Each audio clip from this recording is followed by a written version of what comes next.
And we should be live. Welcome everyone to Yay!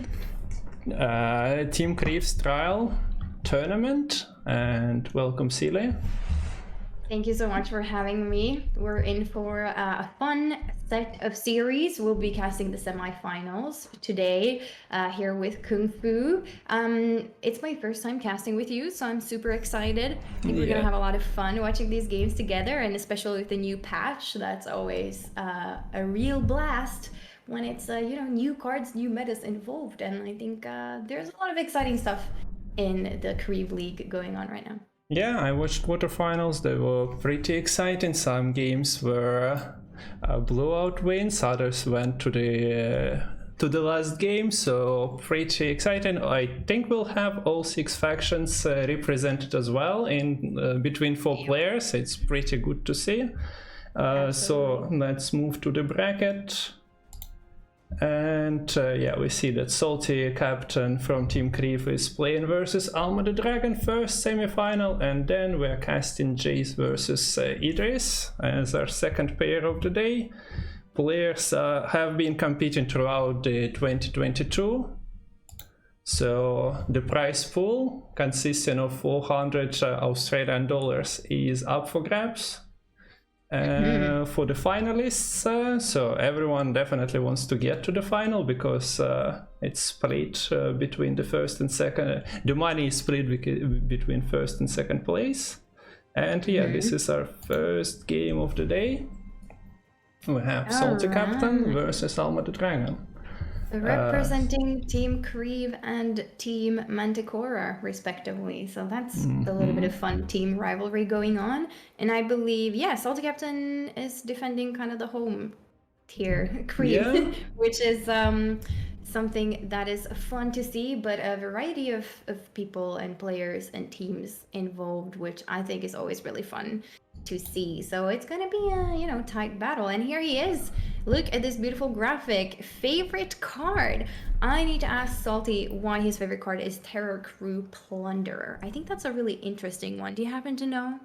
I think he commented about that on one of the tournaments or like his streams after. I think maybe we played in the tournament in Kreve League, but yeah, he managed to win that season.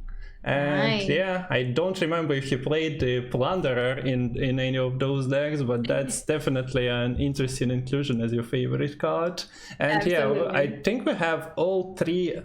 So the Kreve League consisted of 3 parts that people won and qualified, and then they also had the Kreve League points. And I think we have 3 winners of each season competing in semifinals. So they are defending their title, so to say. Didn't go out in quarters. And also we have the maximum point owner, so the person who didn't win any of the 3 seasons, but yeah, gathered the most points. And here is the Alma's profile, winner of season 4, and he has also Skellige's favorite faction in Turkey. So the question is, will they bring their favorite cards? That's interesting. Okay, so let's move to the decks now, and first let's look at Salty's. Alrighty, here we have Enslave, Stockpile, Patricidal Fury, as well as Call of Harmony. I mean, we can start with this Enslave deck here. Of course, this includes Taurus, the very new Nilfgaard card, and he can be especially good in this list when you play him his second form. You can play him on Skellen or Artod, replaying some pretty powerful Nilfgaard gold. So, you know, Nilfgaard does Nilfgaard things, and the cards are so good that it's pretty nice playing them again. Or you could use him as a big kind of reach card in round 1 as well. But yeah, of course, based around tactics and Enslave shenanigans, removal, control, no fun allowed, that type of stuff. But a powerful deck, I think. It's a good choice to bring to a tournament. Yeah, we see that not every deck that Salty brought is playing new cards. Taurus is here. If we are moving, and let's go over them fast, we'll have more time, I think, to talk about the decks during the the game. So we have Stockpile that actually doesn't play new cards. We don't have Military or her Temple represented here, but we have a lot of control in this Stockpile because there is a Heatwave and Muzzle, and then all the machines that do damage. Salty also included double boiling oil, so even more of that like direct damage, and then all the pings from the machines and bombardments and control with Margarita. Lots of boobs going around for that one. I think it's really fun seeing Stockpile back. It's been a while. And yeah, then we can move on to the Patrocinado Fury deck, which is fairly standard warrior situation, but there is the discard package included with Coral and Berna, as well as Magic Compass here. So it's, I think, an interesting take on warriors, of course, including the new card, Dur. Very, very good for warriors in general. Plays for good value, so I can definitely understand why the new card made its way to these warrior based list. It's gonna be fun to see. No Plunderer here, no secret Plunderer coming through Skellige, but I mean, maybe he'll think about it and it'll be with him in spiritual. I wonder if the card is a warrior or is it just a pirate, because, I don't think so. Sadly you cannot create pirates from the raid card. Feral Bond. And it's not legendary for the Magic Compass, which is you mentioned the discard package, and the Magic Compass is you can use it in round 1 or 2 as your thinning tool if you are into risking discarding your golds. But yeah, moving on to the last, I think every player from the top 4 brought Call of Harmony, but builds are like quite different. So Salty opted into a version with the new cards. Both Dana and Quirixis are there, but he's running Igni here for the extra control over the triple poison that is being run, and I think he plays full movement package. It's not presented in every of the players' decks, so this is interesting. Double Abandoned Girl for human tag. Dwarven Mercenary instead of Berserker is a choice ultimate. It's a cute pull from Saskia when she goes for it. A little bit of extra tempo if you need it, and I agree with you. It's an interesting version of Scoia'tael, and I'm excited to see it in action. Really, Quirixis included in there. It's going to be interesting to see whether Dana will come down as a decent finisher or a very, very strong carryover in the first form. That's an option to play her early, but you're risking her getting removed. And maybe better to just leave her for round 3 or your round 2 push. And moving to AlmaDeDragon decks. 1 second. Here they are. We see the first faction that is a different one. There is no Nilfgaard in his lineup, and we have Overwhelming Hunger instead with Dagon as a new card. I haven't really played or watched many Dagon streams recently. Do you have any experience with the card? Yeah, I think Dagon in this deck is just a really, really good value card. Of course, his second form is a bit more, or really the ultimate form that you want, usually very powerful. Otherwise, it's kind of an order consume if you play him in his first form. So having Dagon and getting all of the 5 different Dagon forms, not forms, but turns ticked, allows you to play another Dagon when it triggers. So just a fun card and good value, I would say, for Overwhelming Hunger, which looks very similar to what we've seen. We saw Spelling Bee bring something similar to the Masters, which he worked out really well for him. No Erendite here, instead the Dagon, and it's just a beautiful card. I think that looks like it fits well into a list like this. So I'm really excited to see it in action from Alma. For the next deck we have Mobilization, so NR, but not Siege this time. It's all about soldiers. Have River Hunters and River Scouts, but also Cintern Royal Guards, so you're not relying only on one type of soldiers here. place some extra cards in terms of consistency. As you can see, Avalok Sage is there. Very unusual inclusion into the decks like this, but you have multiple locations. You have Temple of Military as well, so the card rarely breaks and helps you with the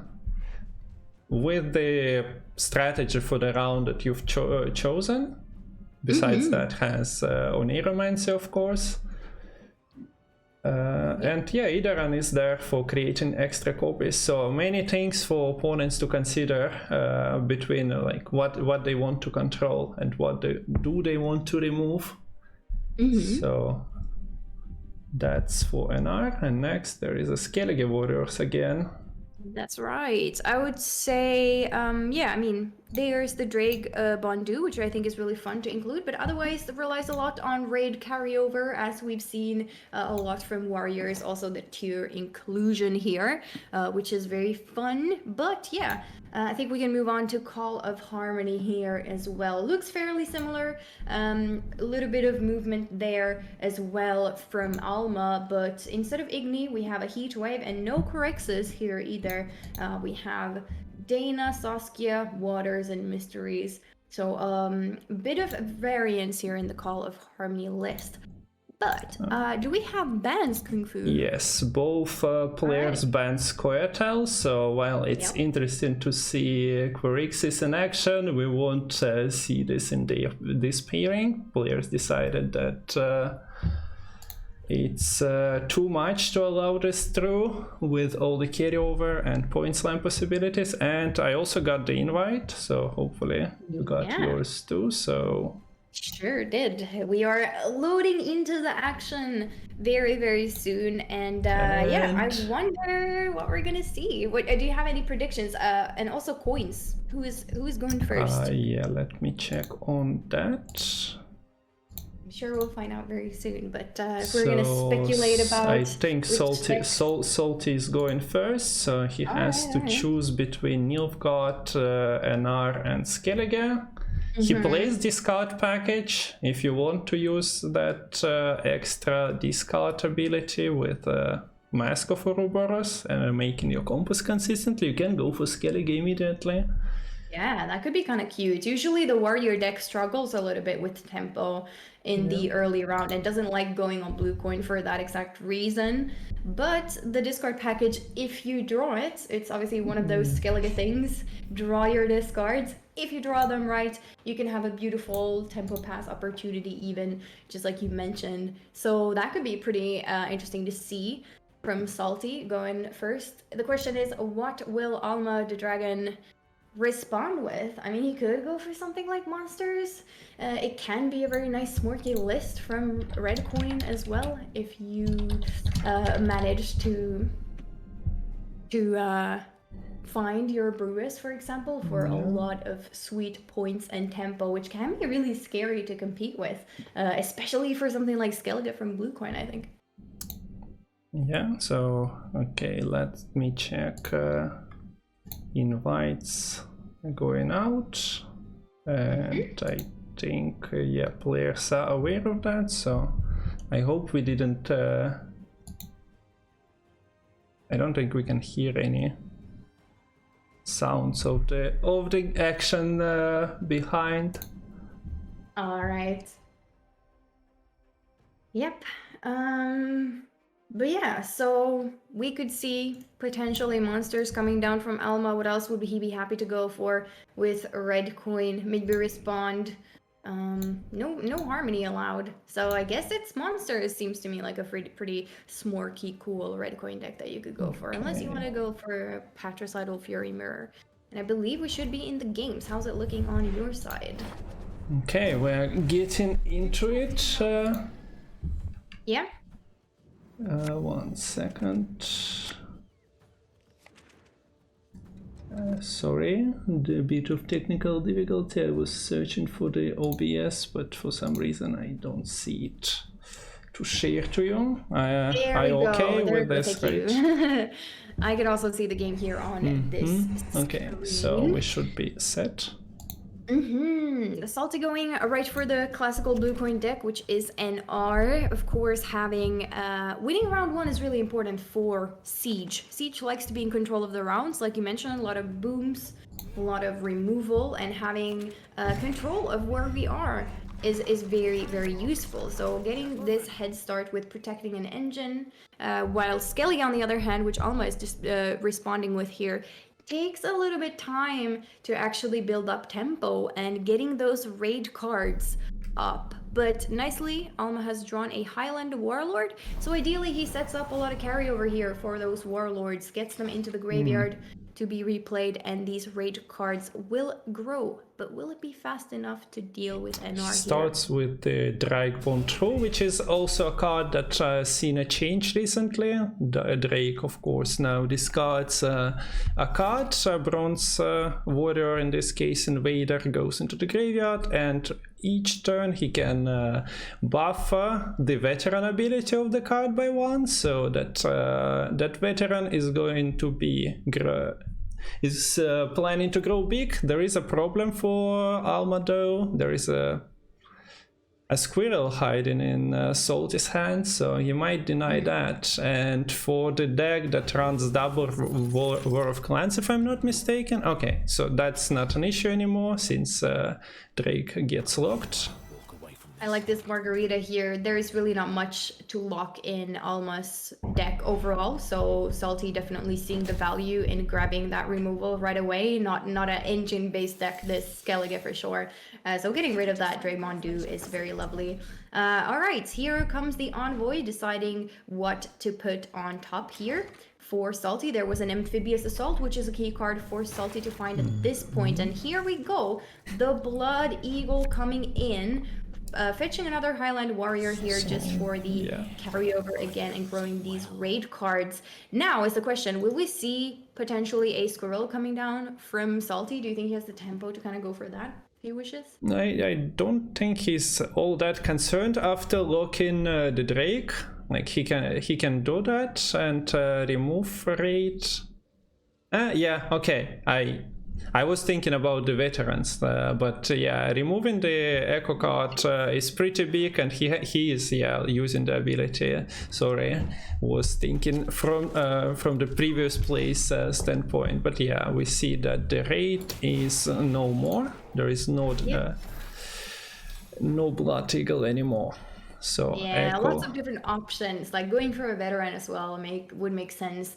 So it really depends on what you prefer, but yeah, the Squirrel is slow. It's a nice play, but it's definitely slow. So now Salty does commit another engine, slowly but surely, putting more threats on the board, which Alma hasn't really grown those raids big enough to answer right away.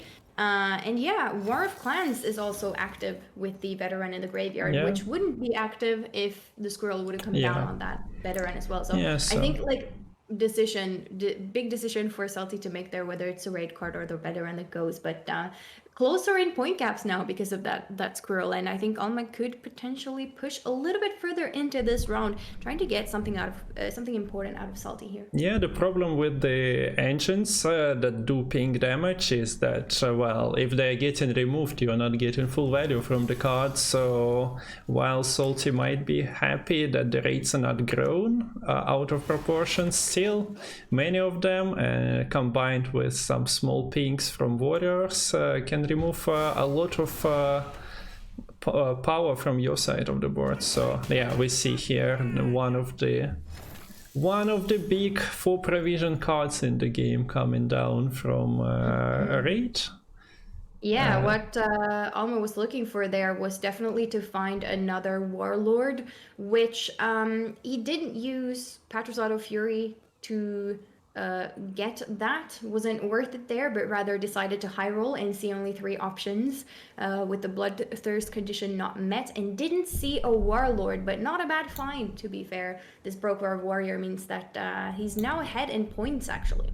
Yeah, that was a pretty powerful play. And looking at Salty's hand here, well, he damaged the Abomination, so he cannot really use Muzzle for its full potential here. Heatwave doesn't look exciting, so he has this order and reload on Caraballista, which he goes for. Sadly, because of the armor and units being at 1 power, he doesn't get full value from that ping, also being only 5 points ahead. Champion charge looking juicy here, coming down, Yes. using 1 leader charge instead to enable this champion's charge condition. And all of a sudden, a fairly slow deck. The round has gone on long enough for these raids to get value. And now it's looking a little bit scary for Salty. He hasn't committed anything too big here. But yeah, like you said, damaged Bear Abomination here doesn't allow the muscle to get much value, which is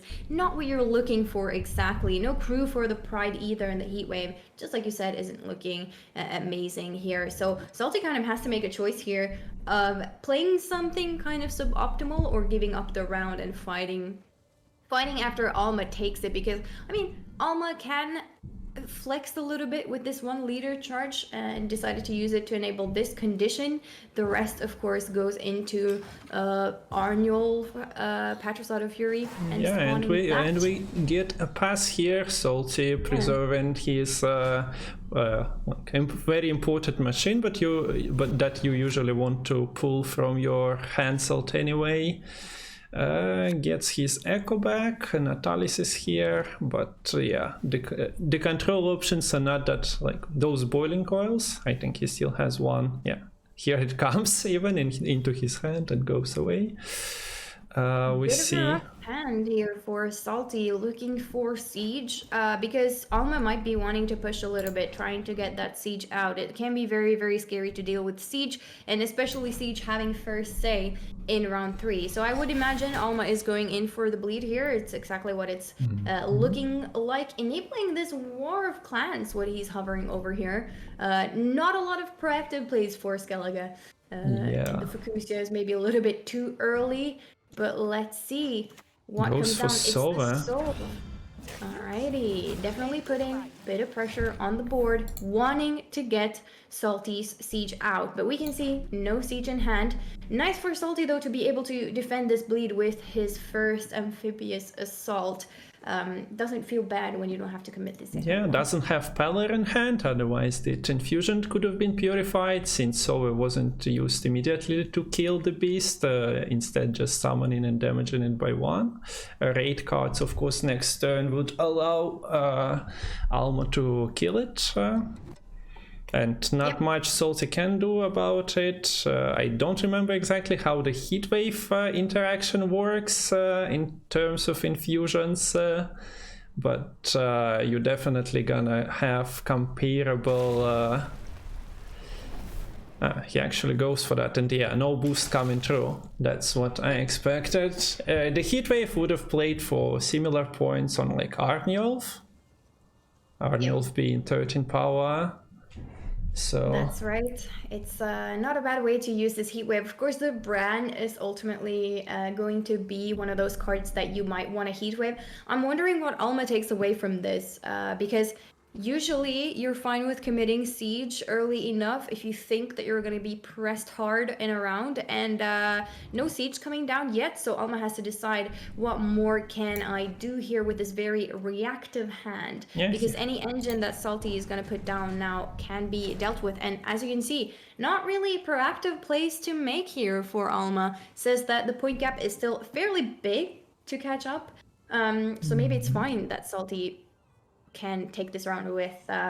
Let's see, he has AA at his access here into a siege tower, leader charge also if necessary, and here it is not necessary, Vitality being just enough with the rain taking there as well.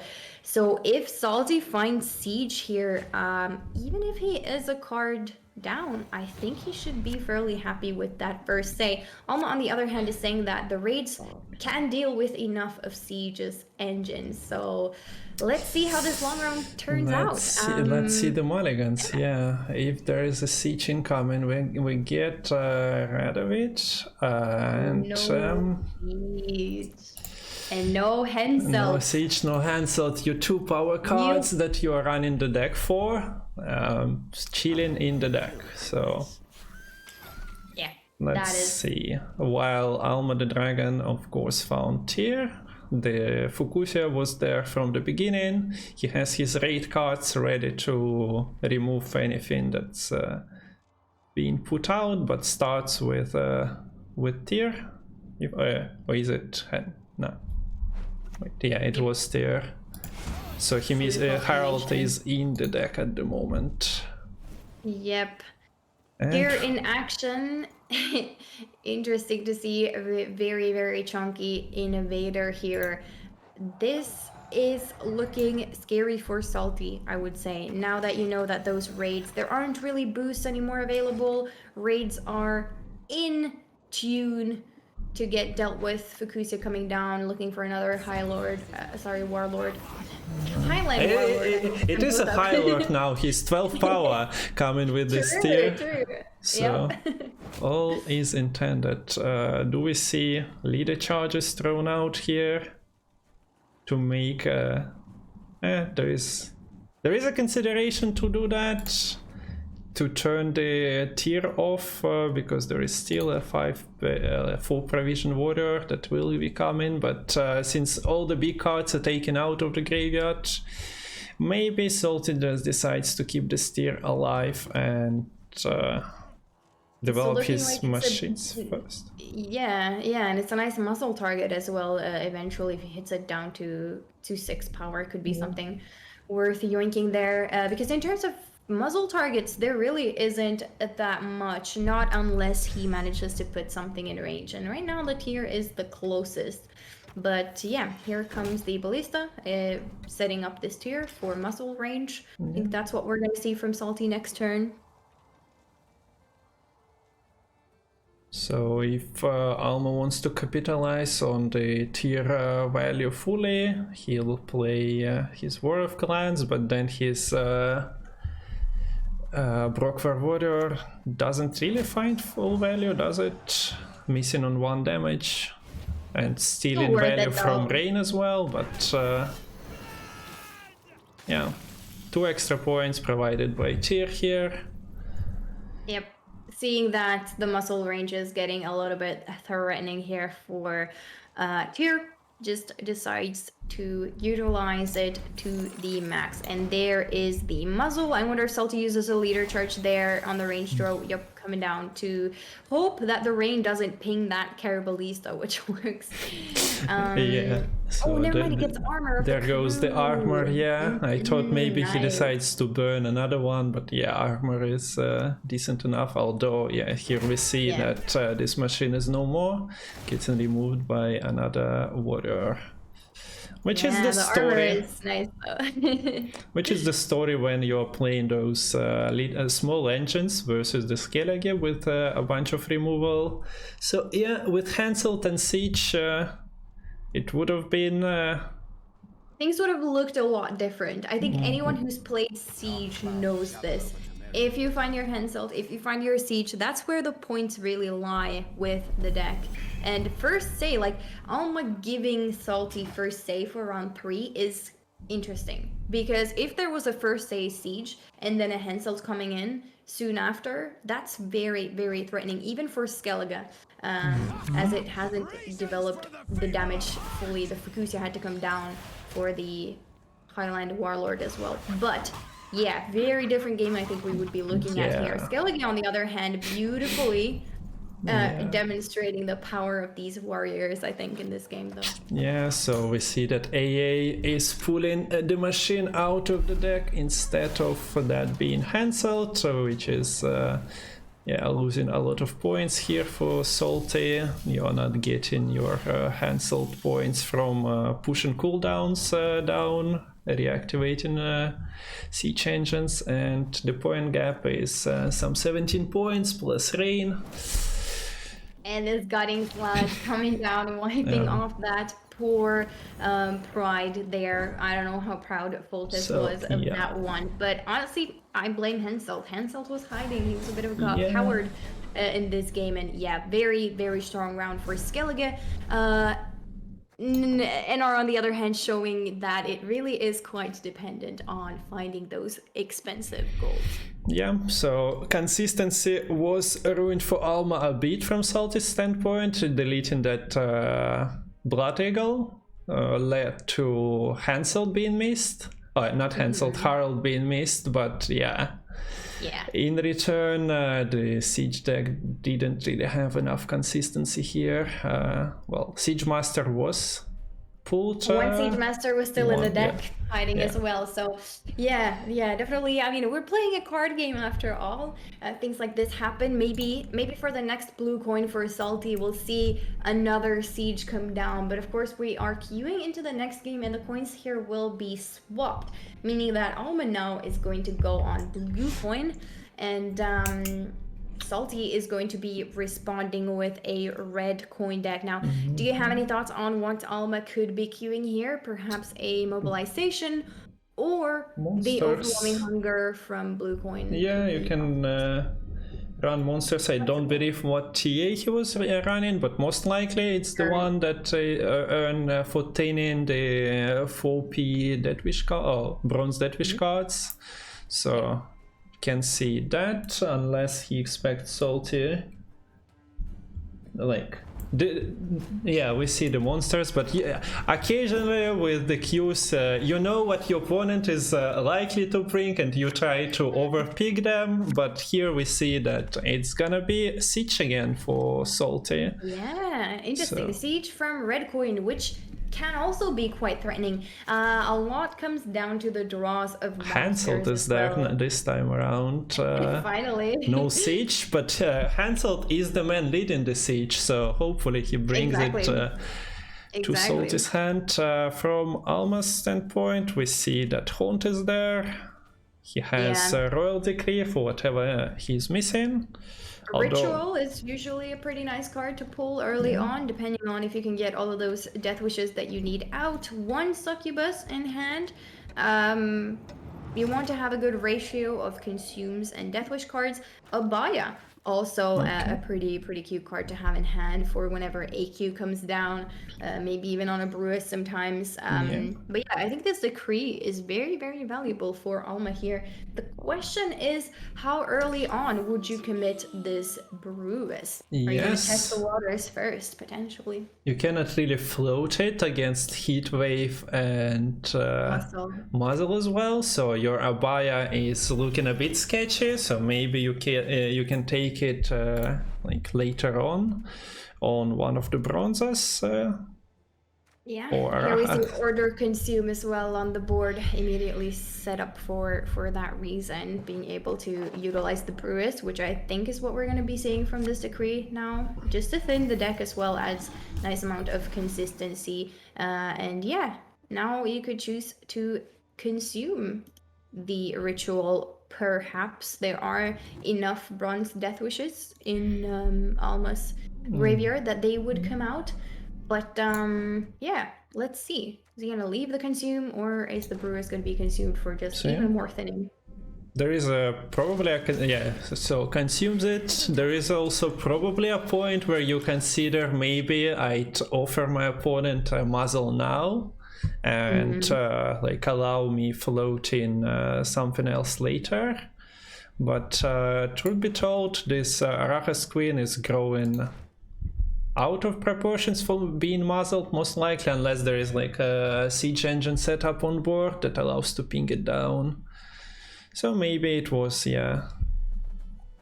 Also, he only has one bronze Death Wish in deck left anyway, so it's not like proccing her 3 times would be. Yeah, that's right. I mean, you want to find that Dagon, you want to find AQ, and potentially also Heatwave for the siege that Salty, of course, is hoping to find. So thinning your deck this early on is really nice for MO. I would say overall, Alma's probably pretty happy with this hand. It's the tempo as well. It's so much. It's going to be difficult for Salty to catch up, but slowly but surely he's kind of going for it. Nice carry work play here by Alma, setting up that toad into Will we the see Squirrel graveyard. coming into action here? Salty decided to use the oil on Succubus, and you can break those with Squirrel, but what else is there for the You can also delete Giant Toad carryover from the graveyard, and Dagon in one of his forms creates the Call of what's the name? The Call of yes. Dagon. So yes. that can be removed to the Call of the Depths. But yeah, Salty decides to fight here and place actual points instead of a slow. Yeah, it's nice because the risk with playing Squirrel here is that there will be a pretty heavy tempo pass coming down from Alma. So if you have engines set up before that tempo pass happens, it's very nice for Salty to basically have that reach if necessary. But I would definitely hope that that Squirrel comes down on the Succubus, because they are so many points for Deathwish once they get recycled by the Karen, by the leaders. You have the Andregas for consume. So seems like a really good Squirrel to me if it would be coming down from Salty, but it might be that he's worried about the tempo a little bit here, which is super understandable. Monsters is difficult to deal with. And there is the Abaya now coming down. Coming down on this bridge troll, just playing for 8 points totals for 6 provisions, and having Thrive, well, it's alright. It's nothing to write home about, but she's happy living in her swamp now, so maybe looks very happy over there. So already having this power, we haven't seen Abaya in a while. Like, people occasionally run it with ever since the Arachas Queen got introduced into the game, because well, all the decks that are playing Sabbath like to utilize this to the max. But her time was cut short here by a bombardment, so no Abaya anymore.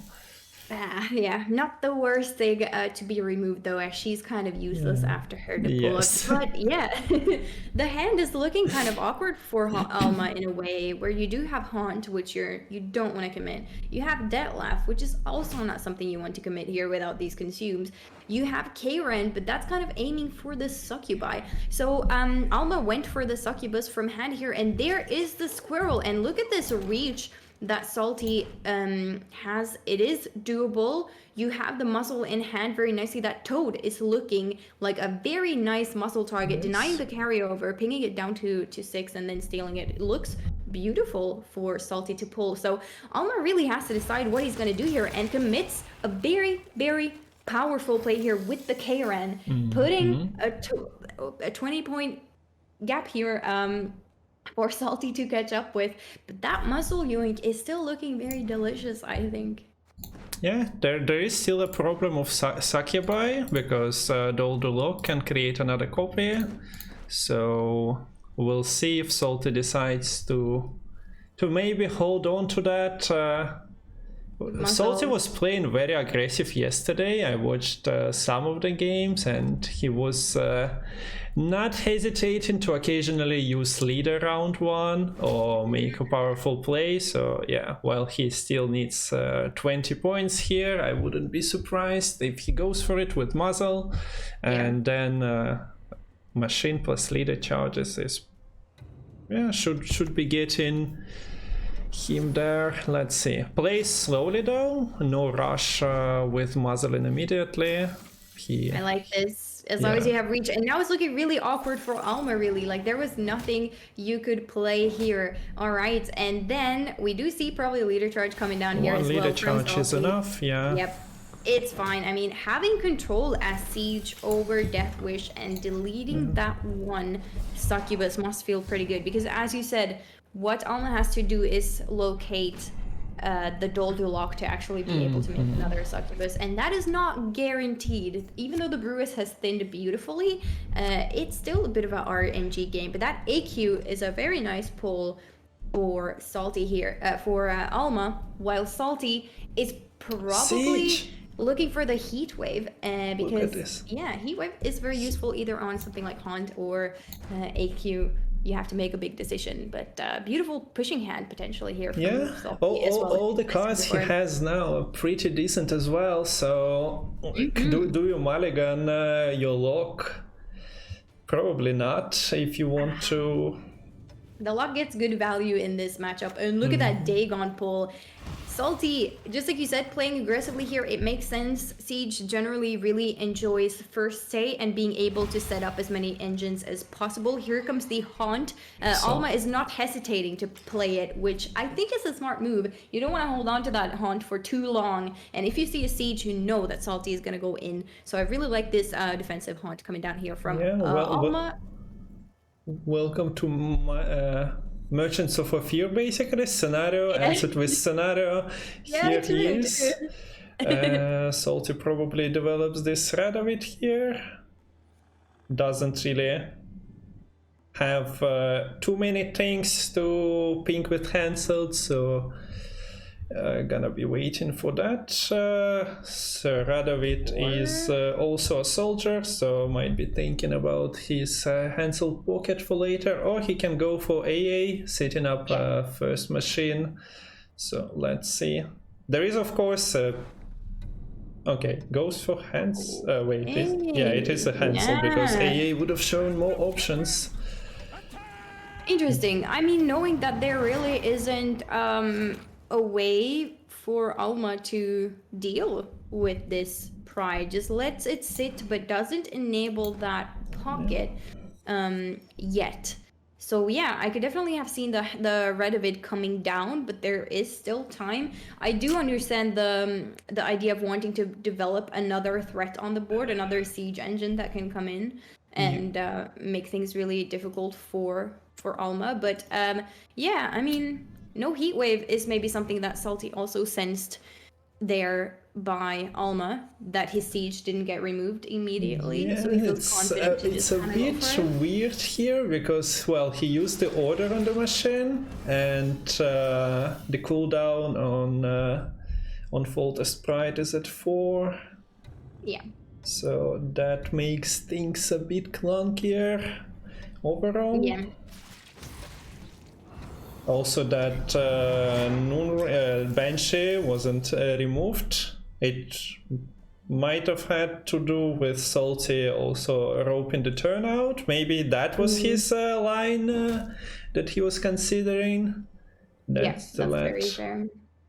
Although he coming down here now for another siege engine, Caraballista coming down, or the reinforced ballista, depending on what you want to go for here. On the other hand, he procs the cooldown of the siege engine here with plain tactics, right? So it's not that bad. He's actually with bombardment gets it exactly into the position he wanted it to be. Although he needs to use leader... no, not really. He can use a leader charge, but he has Radovid to complete that pocket turn later. So no big deal. The pocket will be enabled next turn. The reinforced ballista, though, could have gone ranged, maybe, just to get that Henselt taking even more from the cooldowns next to him. It depends.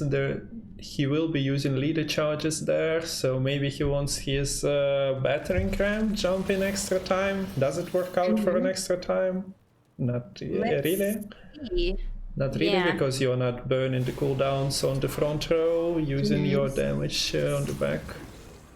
And here comes the AQ containing this Detlef. Leader charge is coming down from Alma. That is a big point commitment. However, Dagon is still a pretty big card for Alma to hold on to here. It's not bad at all. And here comes Radovid.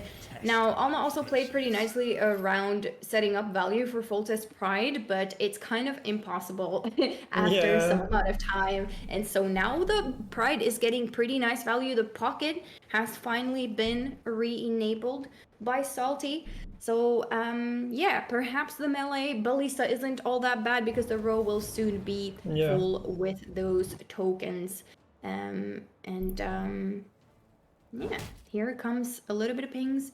Let's see if he uses the leader charges here as well to get the cooldown on this Volta's Pride down.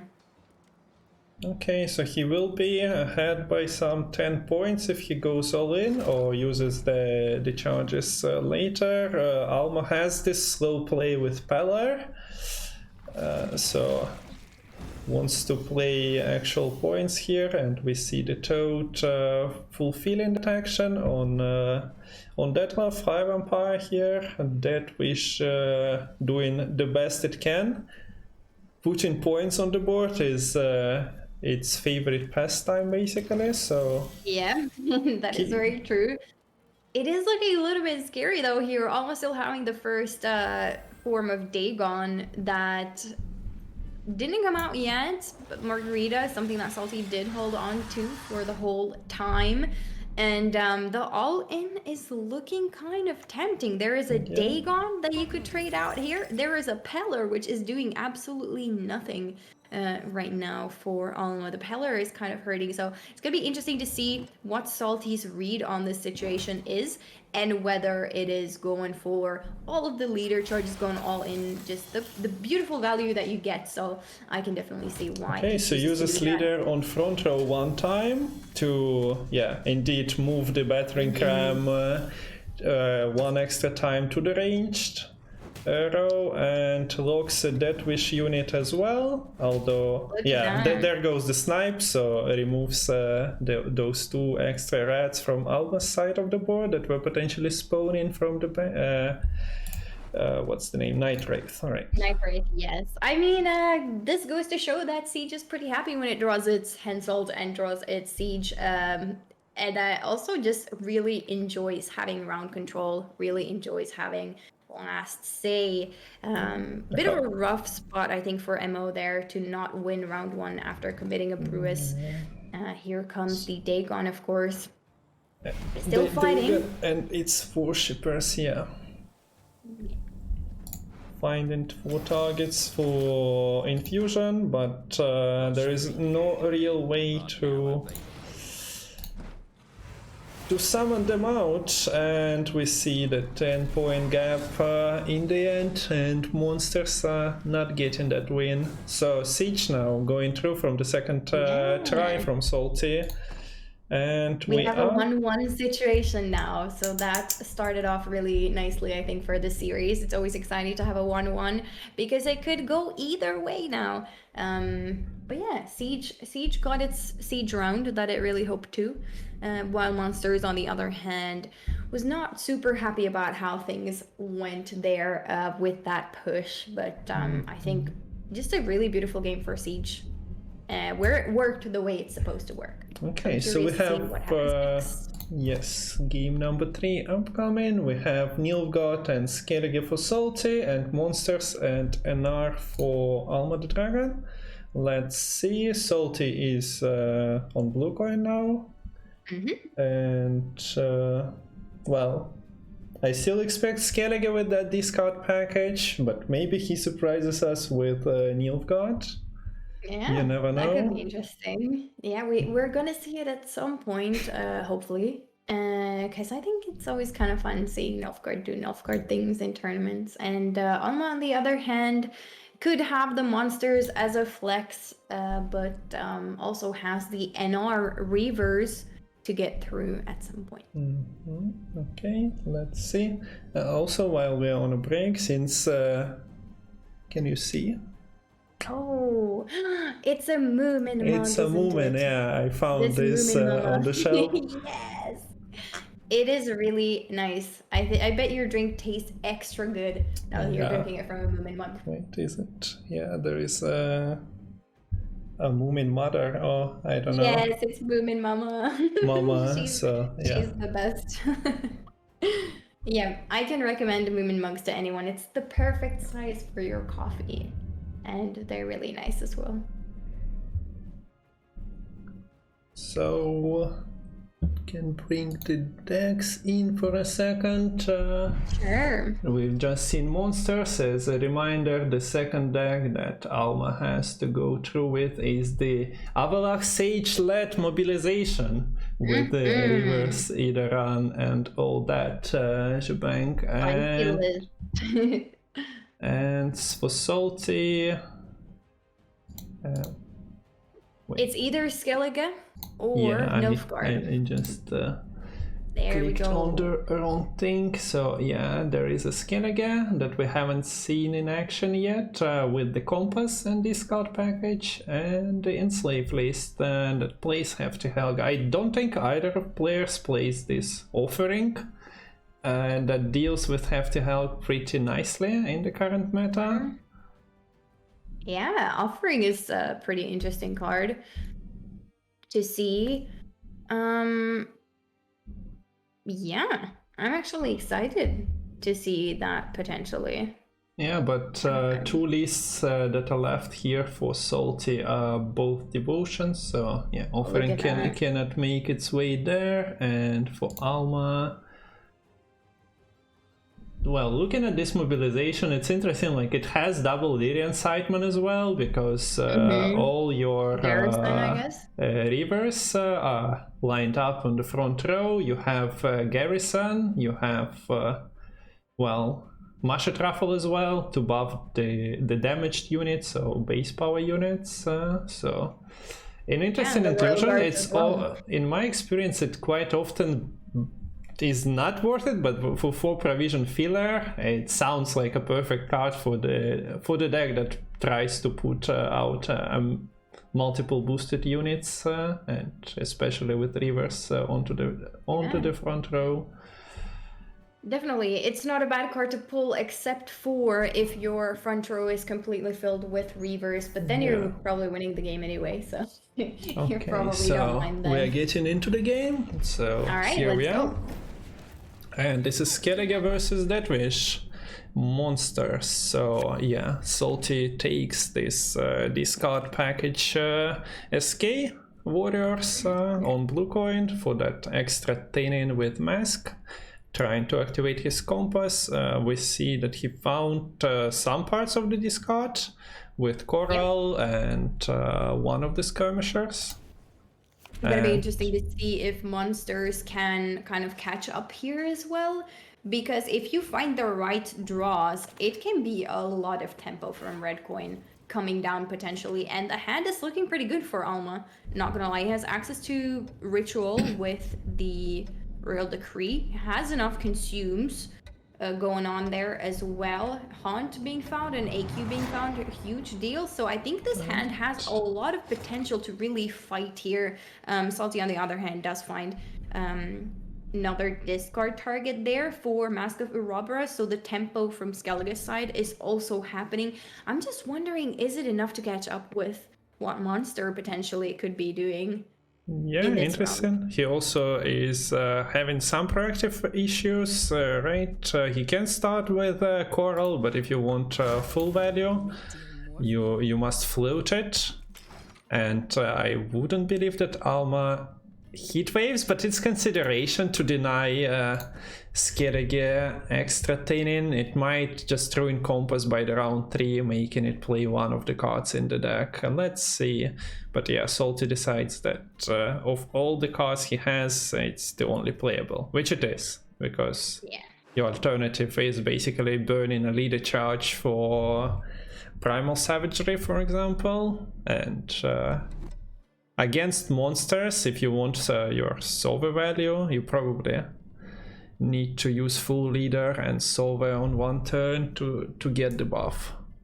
Yeah, and I do like the thinking here as well from Salty, like being more confident in floating that Coral, because what Alma wants to do here is, if he wants to smorg, he kind of wants to set up the components for that as well. So Dagon coming down here first. As an order consume for the round 1, and that means Salty is probably even more confident just holding onto that Coral, because a heat wave on it is kind of slow, and then there is the tier later on as well that can be a threat and something that Alma might want to heat wave. So definitely not bad to hold on to that Coral. And now the Dagon is going to be taking a couple of hits here, making it kind of removable later on in the round for Salty. Yeah, I'm looking, there is no Gutting Slash in Salty's. I thought that maybe he missed it, but no, he's not running Gutting Slashes. So Dagon will go to 4 power here, but nothing is there that easily removes it on this. Ah, okay, so he goes for the Brockwar. Yeah, that's the one I missed. Decides to deal with it immediately. That's interesting, considering Salty hasn't found a single warlord yet. Yeah. There is no warlords here in this hand, and that Blood Eagle was the only access to one. So it seems like a very, very big commitment to go for here for Salty in terms of your raid value later on. But perhaps Salty isn't that concerned about the raid value and says that the bronze warriors are going to be enough to take this round. He didn't even find the feral bones that might have high rolled into one of the warlords. High Lords, I like Yeah, High Lords. I decided to adapt it, but then I was like, Very good. nah, something's wrong. No, High Lords. I like their unofficial new name for sure. It wasn't even the one brought out buffed by the tier, so it's not. Yeah, it wouldn't it was be an that. actual High Lord there. Okay, and here comes another Brockwar warrior going into the graveyard. Alma, on the other hand, did go for that Brewis ritual and triggered it. Definitely still a reachable point gap. Is something that Alma might want to do is set up the toad. But after that, things are going to get a little bit more committal because that hand right now for Alma is so good. But looks like carryover plays are kind of what Alma is going for now, playing the Doldulok into a copy of Succubus and then potentially also using the toad for more carryover for later. He also sets up the Doldulok for an extra reach because those 2 points might save him, say a Deathlove or another big commitment card if Salty, say, plays another card and then suddenly passes. We've seen Salty mulligan Harald from his hand because, well, card is not very useful in round 1, and he decided that he runs enough thinning in this deck so that he can allow himself to mulligan one of those heavy hitter golds. And here comes the toad, another carryover play, and right now it's looking a little bit threatening for Salty if he goes further into this round. Your raid cards don't have the value that you are looking for yet, or you commit something pretty big like a Tier or a Sova. Magic Compass, I mean, could be a play that you could go for, but things could also go horribly wrong. You could end up with the Herald. Yeah, I think this pass makes a lot of sense. It's getting threatening, and it's starting to look like a lot uneven if you play further into this round. Now Alma, on the other hand, establishes the Succubus here, and look at the hand quality Alma was able to save going into this next round. And now he also knows that Salty has not established a lot of carryover on these raids with no Warlord coming down. So the bleed would be pretty tempting, I think, here for Alma. Finds Sabaya, which is synergizing with that AQ, finds triple consume that hides the high power unit behind immunity. So overall looks promising. I haven't played the matchup. I don't know, maybe that wish is okay with I'll overpower you in a long time. And we see that here. I was thinking maybe he decides that, well, I got everything, but do I really need to push a card down here? And decides that the Skellige is no match for the point slam, which, well, occasionally happens. Like we probably are seeing, unless the second pair bans Call of Harmony today, we probably are seeing Skellige versus Harmony, and that goes, well, it depends on the draws, as any matchup that is proclaimed 100% going one direction, it's still a log behind the draws. Half of the time. So we see that Harald finds it home back. How much thinning can Salty do? Well, there is no Berna in Yes. hand. Of course, she's not And no really no vulnerable. Vabjorn as well. Yeah. Vabjorn you could get with Blood Eagle. Okay, so okay, you can play Tainin into Tainin, but yeah, Blood Yeah, Eagle is one. You but can, yeah, you're that's not really still missing not anything. enough. Yeah. So Solve is one. We have 2, 3, and nothing else to continue on that. There are no scouts in this deck. Yeah, I believe it's like barely enough. It's Yep. not enough for Salty to thin enough for this compass to be triggered. But here is the tier.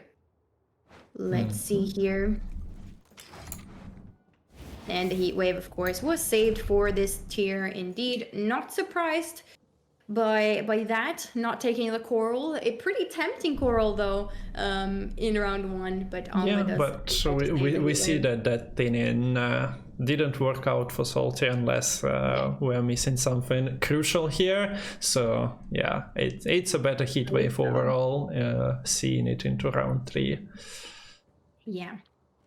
But yeah, I'm still thinking about that bleed potentially in round 2. I still think that it would have been so tempting for Alma to go for it just because Salty was able to improve his hand state a lot and also play the carryover High Lord in round 2. Yeah. So that's definitely kind of nice. Now there is something to resurrect with Harold into this Warlord, which is a really, really nice play to be making here, that could not have been made in round 2. So let's see how much that ends up hurting Alma, or if the long round still goes in the favor of monsters, which it's looking threatening with double succubus in graveyard and a lot of consumes. But will row space be an issue? Or will the Kairan potentially just sweep in and allow for a little bit more space? Okay, this for Alma? decides to take leader charge here to get that Harald away from the board as soon as possible. Of course, otherwise he could have like floated it, and Skellige had to maybe trigger that wish, but yeah, it's not that important here because Salty's raids are not killing anything since they were not really getting those carryover buffs from Warlords. So yeah, removing Hansel in a, well, 8-card round by now is pretty important. Yeah, I was just gonna say that I think that not killing anything with these raid cards is actually a pretty good thing for Salty, because row space is something that Salty could really play around with. He has those extra leader charges as well that could do a little bit of damage. True. So it could be interesting to see if the board would just get a little bit too full for Alma, but I guess the Kairan is just a little bit too good. Yeah, it's an interesting. Are we seeing snipe? No, Harald never snipes when he's relied upon, but yeah, there are also extra rats coming from the whole second chapter. So overall, yeah, there is a great potential for overswarming, but between Kairan and Draga Warrior not getting clicked and eating something that is not spawning extra rats, I think yeah, Alma should be fine, especially since there was clear intention on killing that Desert Banshee. It's just that Harold missed. However, it could be good to force Alma to spend consumes on creating board space. Like that is a consume away from something more important. So I could definitely still see that line. But yeah, here we are. Here comes the full leader. And blocking the front row. But now Harold just sniped the space. He didn't get sniped by the fog, surviving that 50-50 between him and full provision warrior. And now he's here to make things easier. Wait, it also was. It was a fully clocked front row from Salty, which well, yeah. Here comes the Sova. It would have been a bit problematic if Harold didn't snipe and there was no space for Sova, but maybe it was just well calculated by Salty here. But yeah, here is the Sova coming down for a lot of points. Definitely here. Not bad. How do we feel about this click on the rain? Makes sense since you are transferring like 1 power, but on the other hand, forcing Skellige to deal 1 damage exactly. Well, it wouldn't be a problem. Brockford Warrior is in the graveyard, okay, so yeah, exactly. All is fine there. Right, Toad coming down, and look at that. That's we're almost looking at a very, very full looking board here. So I think the rogue logging idea would be very interesting here, but probably not quite enough. Yeah, with Harold's with Harold's stealing away 1, it's just funny that the Feral Bond got activated. Salty had an opportunity to just play Feral Bond and stick that immune wolf on the board, although Dragon Warrior consumes adjacent, so all right, there are possibilities. Here we go. Brokework Hunter coming through. I don't think we're seeing anything dying here. No. Salty is probably just targeting double Deathloaf and one of the never mind that Harold has other plans. He definitely thinks that rogue clogging is not necessary, and he's just going to take care of one of those sirens. It's a shame that it's a engine with Bloodthirst as well, because right now Salty has the Bloodthirst enabled for something like Blood Eagle, which is definitely necessary still. But yeah. And Harold is finally gone. He done his job and gets sniped by the... I wonder how happy Salty was with Harold's pings here. Okay, so there is no Succubi for Alma in this round, right? No way to bring that wish out of the graveyard. No, there is 1 Succubus and she is sitting in the deck. So here we are. Tinin is getting played here. This needs that blow as well, so those were the only options for Salty from the deck, so he was always keeping that in mind while trying to make things awkward for Alma. He needed to kill at least 1 unit for full potential, since well, you can consider playing Primal Savagery if it does like 7 damage for 0 points instead of getting the dead blow, but in this situation, I think Operation Board Clock didn't exactly. Operation Board Clock, no, it did not go quite work out, even though it looked like there was a little bit of potential there for it. But regardless, I mean, it's a tight game. This Abaya as well is looking like she's going to end up on a Bridge Troll, which is not really what you want to see from an Abaya when there are AQs involved and all of that. The Compass is coming down here. I'm wondering if it was maybe slightly better to get the Compass down earlier for this Warlord to get a little bit more raid value on something like the Primal Savagery that we saw from Bob Bjorn. But powerful plays left for Salty. Alma, on the other hand, no Succubus, like you said, can still use the K-Ren to consume the Bridge Troll and the Deathloaf 1 leader charge. As a leader charge from Deathloaf. So, how many points is Feral Bond?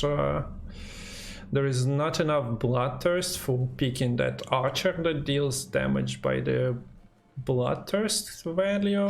Is there anything besides the 8 that seems decent? I think that's what you end up going for. Let's take a peek here.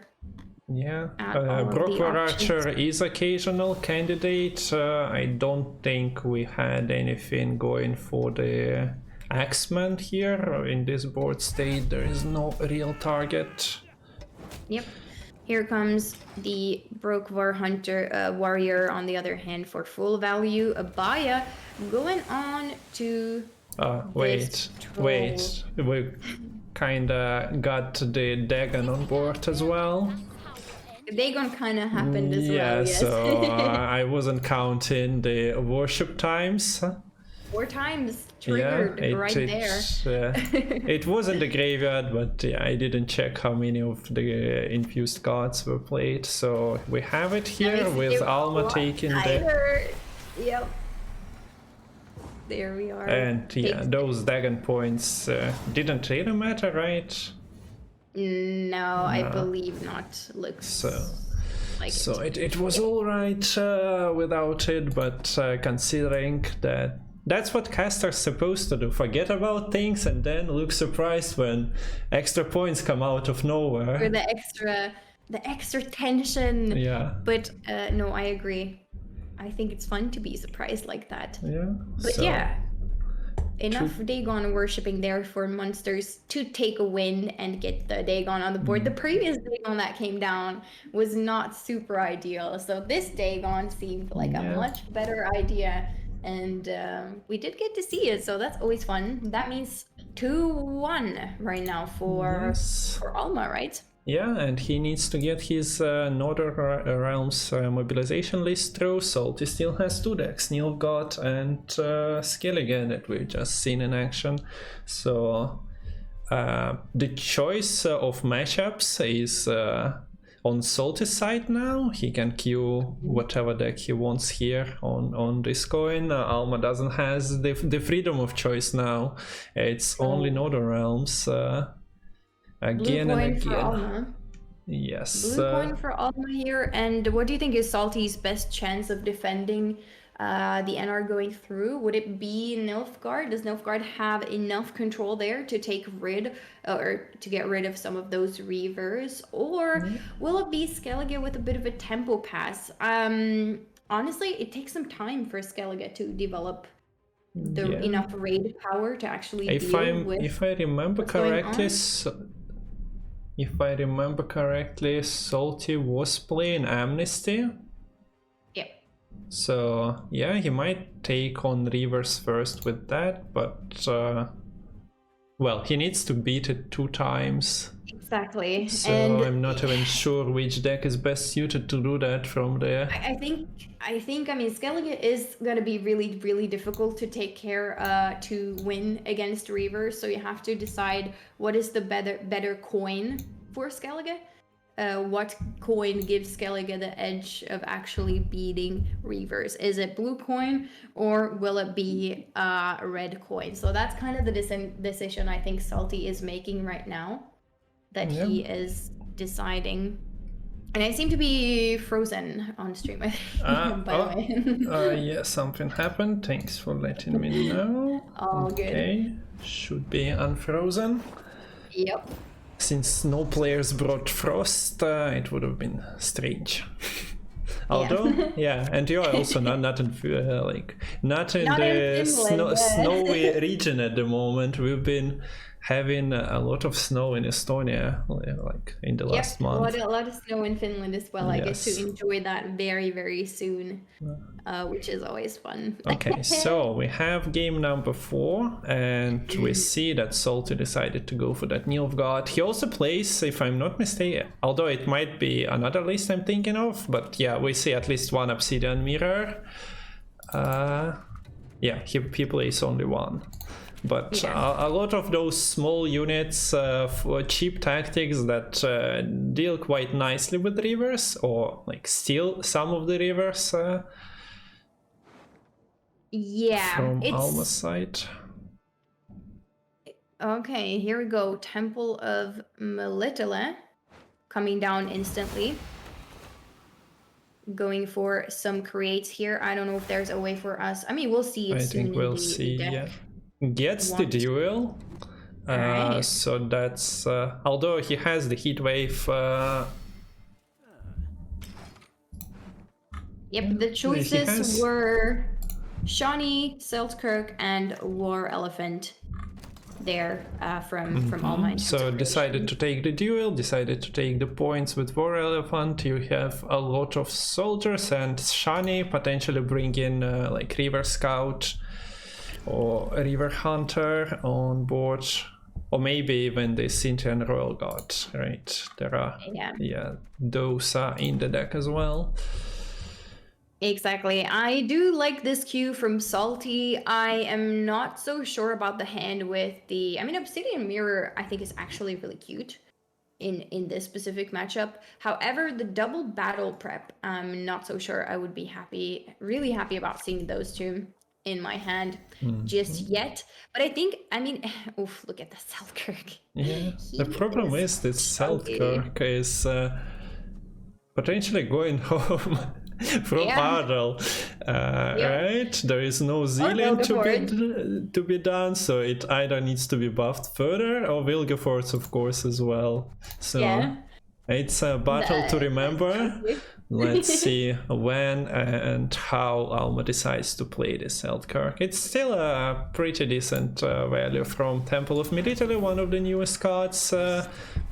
People have been experimenting with it both in Rivers and in Knights as well. Yeah. Garrison coming down here, creating the Reaver Scout. Reaver Scout now waiting, of course, for targets to copy, which are the Reaver Hunters. So, and it's looking very solid. It's looking like the Reaver Scout is staying on the board for now. I mean, there are ways for Salty to deal with it. However, kind of committal if you really want to. Play like a Vilgefortz on it, play your Skellen. You could Joust, you could Leader. It's you are able to, but it's gonna be very committal. So let's see how much also playing those cards without second phase Taurus is not allowing you to get the deploy twice, which is pretty unfortunate when you have like Skellen potentially removing multiple engines or threats in one go.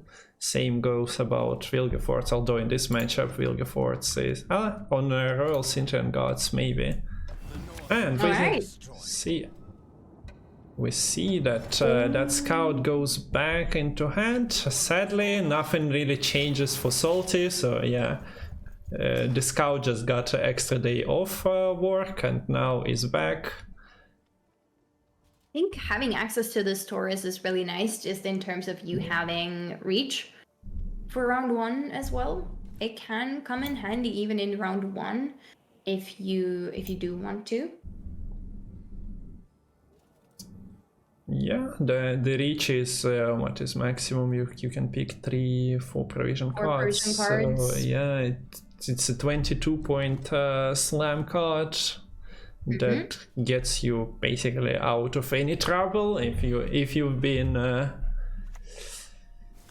playing with that slowly playing your cards and opponent tries to catch you.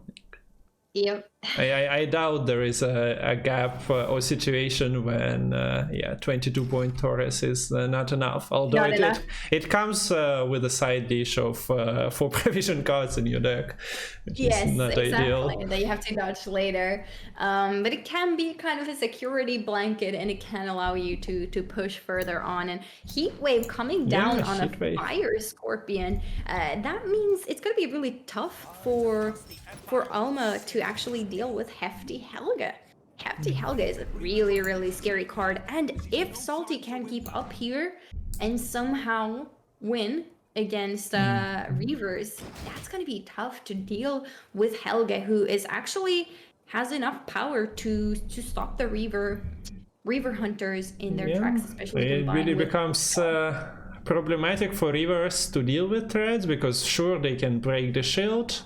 There is a lock in this version, so maybe he just keeps on Aeromancy, and maybe that was his consideration since Margarita is there.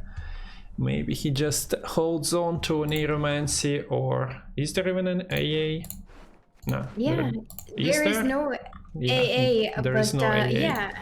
I was just gonna say that that's a very good point. However, having to tutor a lock Yes. can already be kind of harmful when you're looking for very specific key cards, like Reaver Hunters, or a Dahlia or something like that. So it's gonna be interesting to see how that works out. And here, look at this obsidian mirror. I think that is so fun that we're seeing. Either this like situation where you can just copy river hunters or movement engines while playing against Harmony is the best implementation of the card. So happy to see that in action here.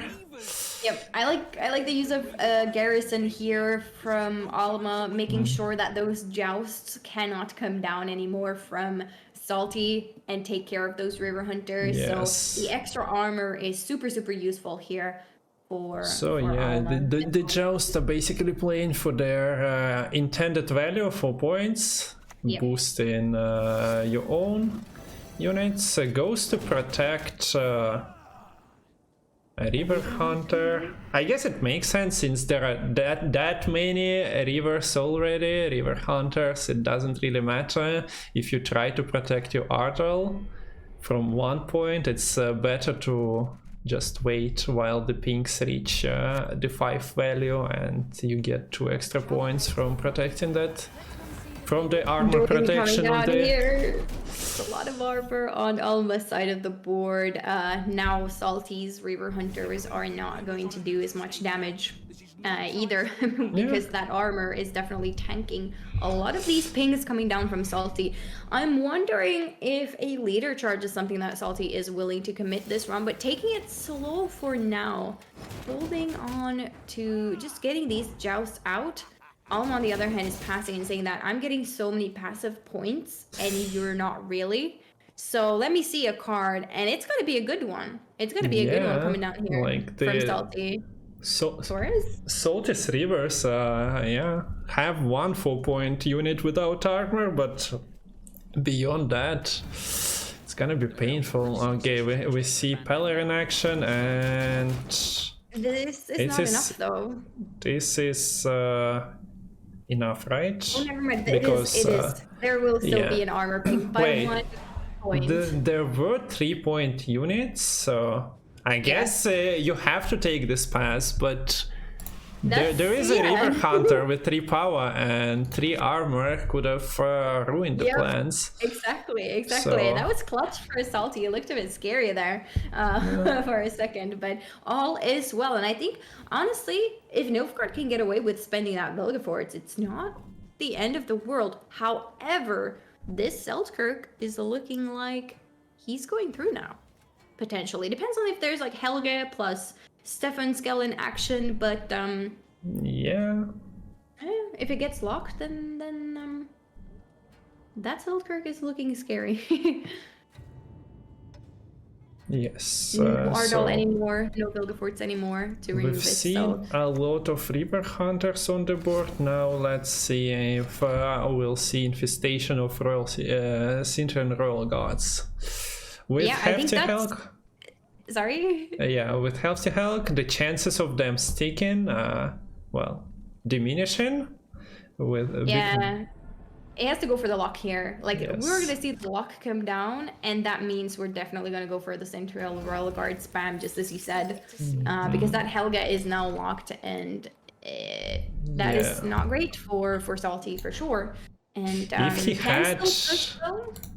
if he had Purify value from Experimental Remedy, could have been fun. Although Purifying your Hefty Helga is always problem, not in this matchup because there is no direct damage beyond the Seltkirk, but usually you Purify it and you're leaving 4-point body for opponent just to rebuke or something.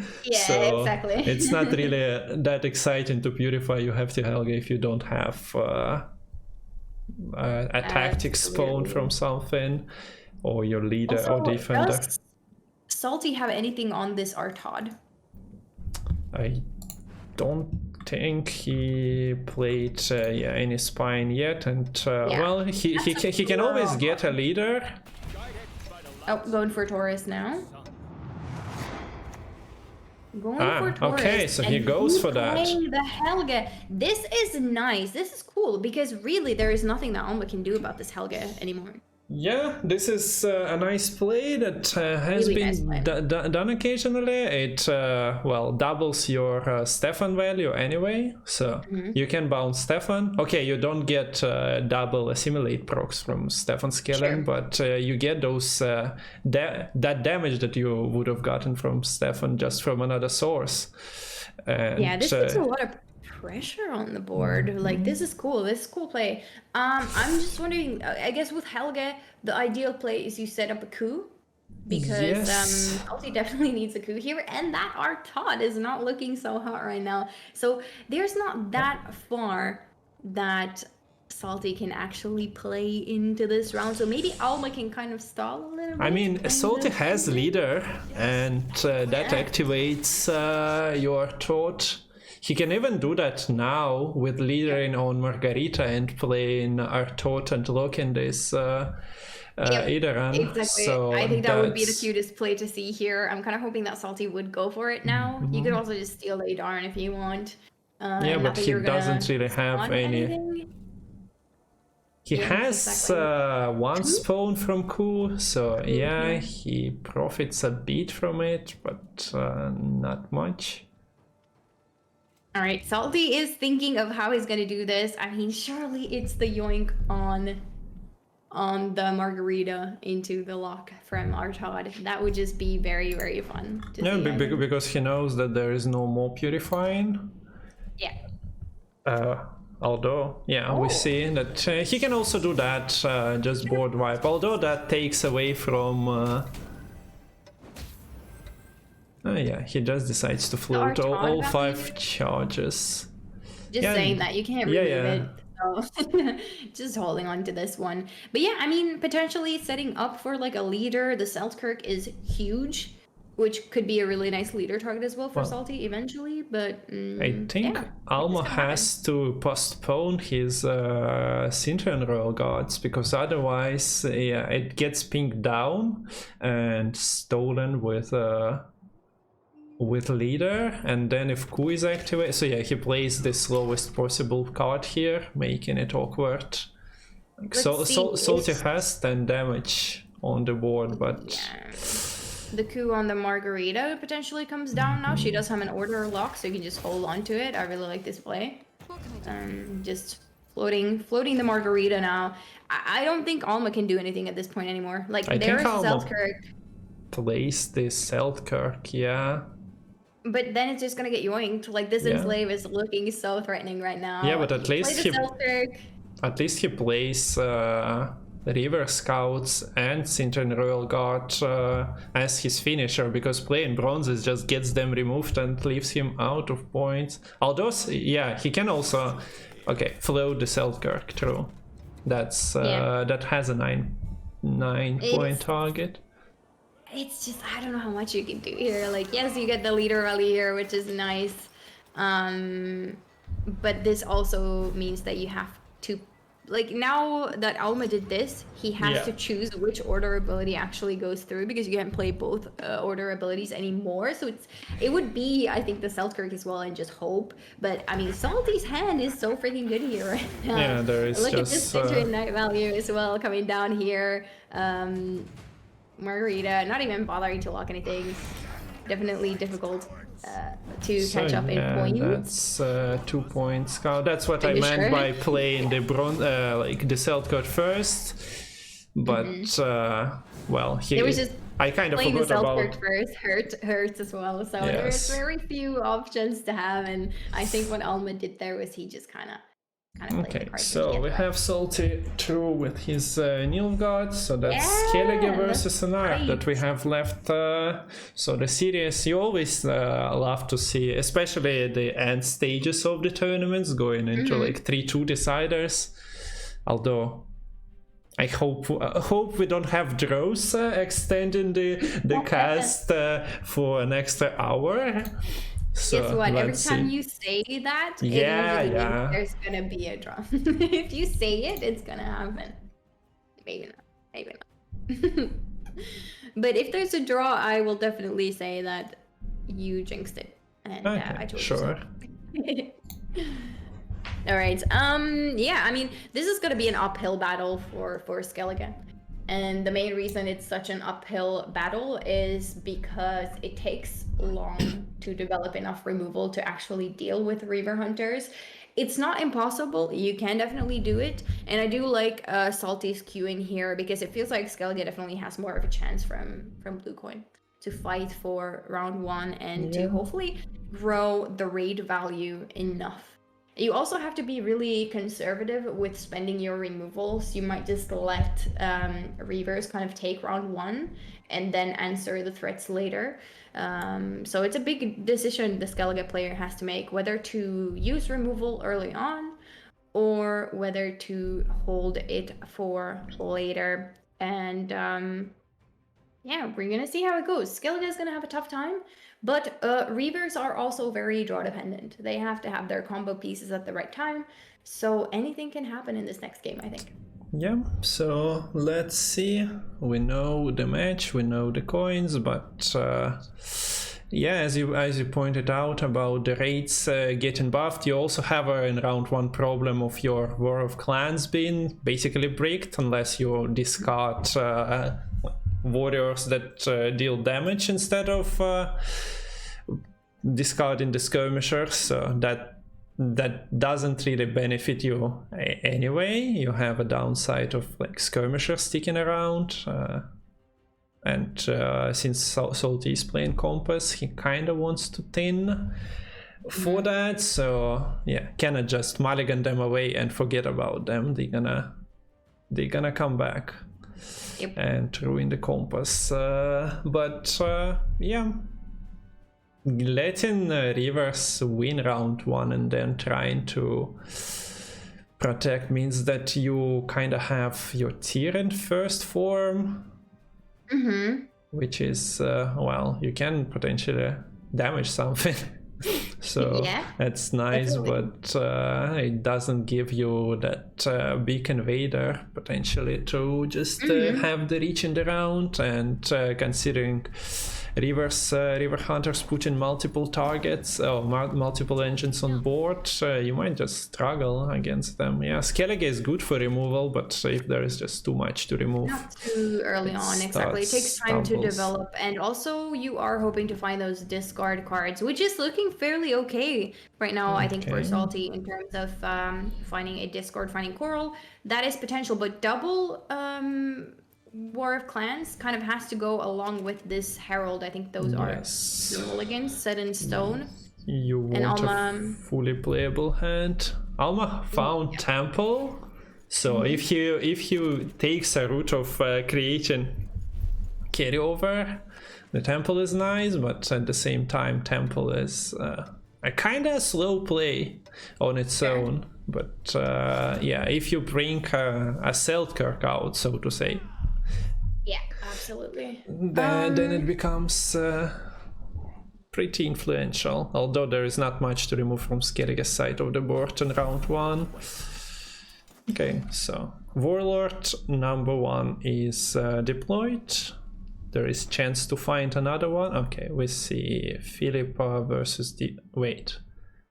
How is Defender sounding? Defender sounds really good, I think, for Alma. I don't think he would have and Sace is there to answer.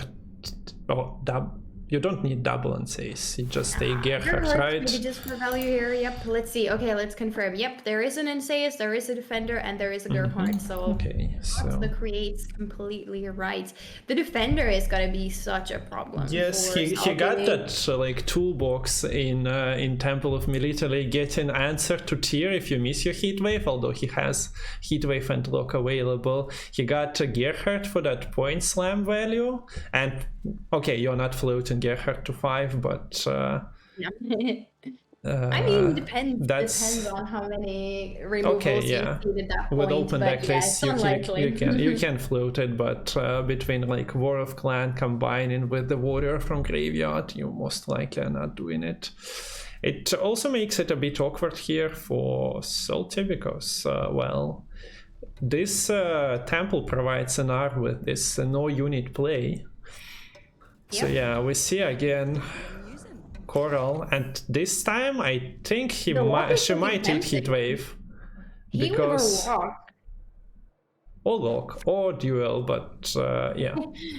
All right, that's a really big NSA is coming down there. Yes. And as we know, okay, and it is a lock.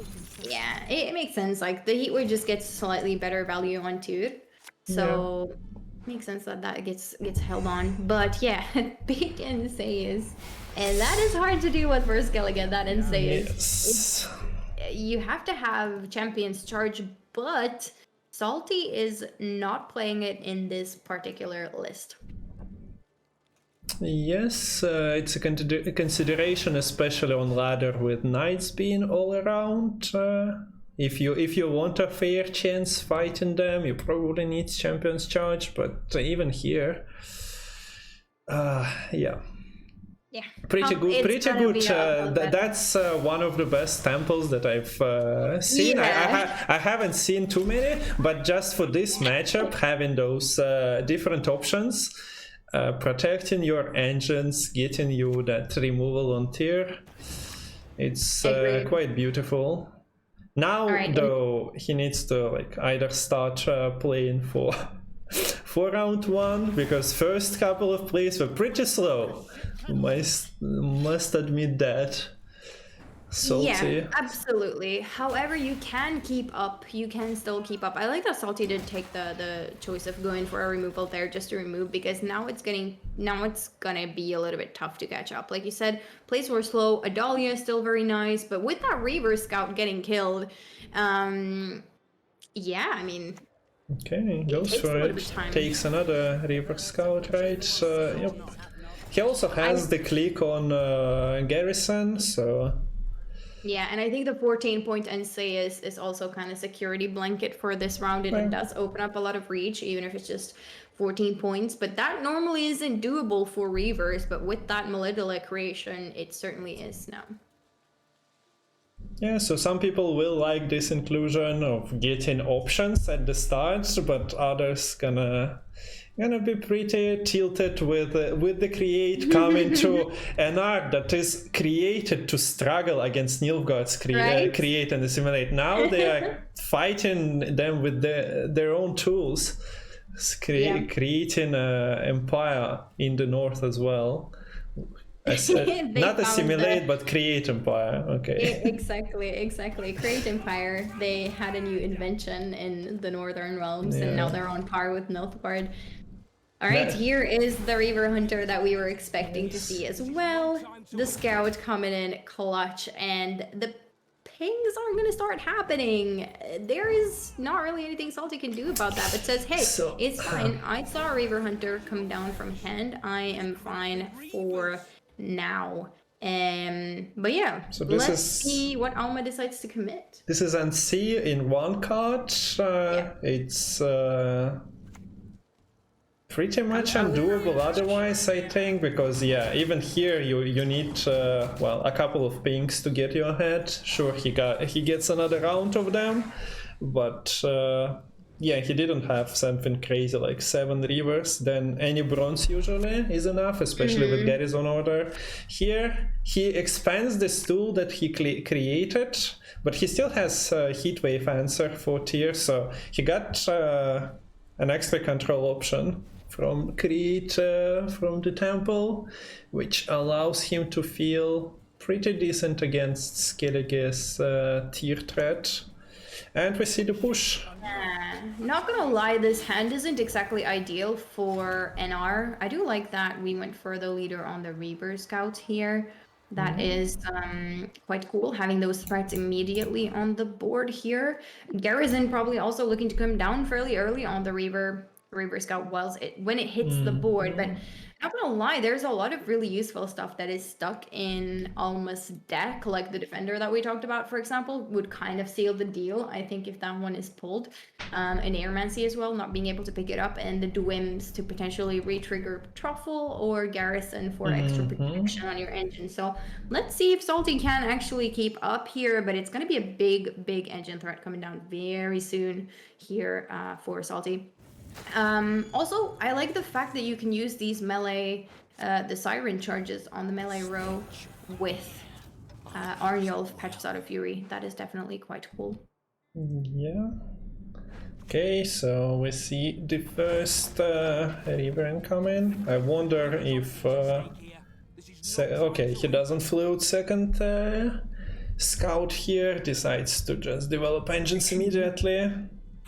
It makes sense. Now the question Yeah. is, will we also see the garrison come down here? Maybe it's the truffle that he's waiting for next turn, but War of Clans can come down here immediately and create a death blow on one of these Reaver Hunters, which it wouldn't have been able to do if garrison was actually clicked. So perhaps I think Alma got a little bit too greedy with that garrison, but we'll see. I don't know. He gets either run down next turn, right? So he kind of gets the similar value overall. Although, yeah, I'm not entirely sure because there is a casting, like you see 6 units on board already and more to come. Yeah, so it might be kind of fine, but yeah. 24.8. Yeah, looking at Salty's hand, there's actually not that much to create, but I do like the use of leader charges here. So yeah, blocks it immediately. To block the round as as much as you can. Does also block the Sova for now. So that is something still going on. on. If you are just trying to clean one space, there is a there is. This one is active. Yep. Yeah, so one can be recreated plus either one is there. So yeah, you cannot just reclaim space when needed unless you get your opponent pass in. Decides not to create another siren on board. All right. Allows Alma instead to play on the ranged row. Let's see here. Doesn't want to kill anything, of course. So plays the Brokvar Hunter for less than ideal value. Wait, was it a rope? Sure. Yeah, because I don't think that was intended. He didn't pink either run, which was netting him a couple of more points instead of going. Although I know that the client usually has a bit of a delay, and occasionally during big tournaments chat is freaking out. But there is like a couple of seconds to play for players to target. This time I'm not entirely sold on that explanation, but maybe to find out from Salty what happened there. And Salty is streaming his game, so if you are curious, you can check out his stream or his VOD afterwards for the clarifications and play-by-play explanations, which I'm pretty certain he's doing. So mods probably can drop a link to Salty's chat as well. A very nice chap.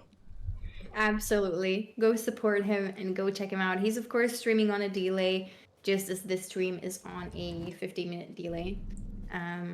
That is also Salty's, but you will get insight into his thinking process, which I think is really fun about players streaming these online tournaments. But rough going for Skellige. We knew it was going to be rough though, so yes. I think it's just an uphill battle really for Skellige to win this because the threats are just so many. But yeah, nothing is sticking. Even if Alma decides to pass here, he still has 5 points per turn. So while doing your points, you should consider that. There's a bit of reach to be had still, right? There is a Brokvar warrior that can get rid of one of those sirens so that you can actually fit your Sova. So there will still be points from Salty to come down here, but score the points from the Reaver Hunters. And a pass coming down here as well from Alma, just holding on to that last Reaver Scout, saying that, okay, if you somehow make it to the next round, I'm at least gonna have a somewhat nice time. He should have a card. Salty is drawing into potentially Birna in Skirmisher, Vabjorn. So Sova is coming as 24, right? Yeah. if it aligns. You can ping either run, you can ping... can you connect? You actually cannot, right?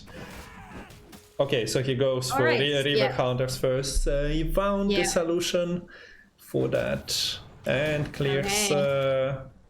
And 24 is... Wait, do we get exacts?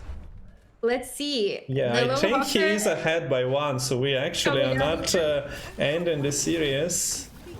Yep. Yes. Exactly 1 point. So yeah, Alma can look at the vote later and consider. Oh, do the math now. That River Scout was taking him over the ump, but instead we're getting round 3. All right. I mean, there are still some big plays to come down from Salty. And the Gerhard, I think, is going to be very important. Yes, now, and on we have your access to mindset. it now. So, still, like, usually Reavers are just not very good in a short round, but he doesn't even take mulligans, certain that his bronzes are not getting an improvement. He also knows that there are not that many raids. Oh, look at this, Birna, beautiful. Also, do we get a functional compass? We do. Oh wait, no. Compass that was compass. Sorry, yeah. I was like looking at the decision of Alma to keep the bronzes, but yeah, here he goes for defender instead, breaking War of Clans. No Gerhards, rather just saying that it's fine. The Reaver Hunters will be enough in a short round. I think it's nice that you can bluff this War of Clans here for sure. And he gets them working, and Wimviandra targets as well sticking for that Masha Truffle Ale. So that's 27 points for Salty. And about 27 points for Alma as well. Close game, and because he cannot here. He cannot get insane amount of pings because all the things are hidden behind the order. So exactly, but the Duim is going to be quite nice here as well, finishing up with the truffle coming down here, and it seals the deal. It is just enough for Hunter's Scope of Pigs, and there it is. Close game. Closer than I thought, I'm not gonna lie. So we got ourselves a winner of first semi-final. AlmaDeDragon goes to compete for that money prize.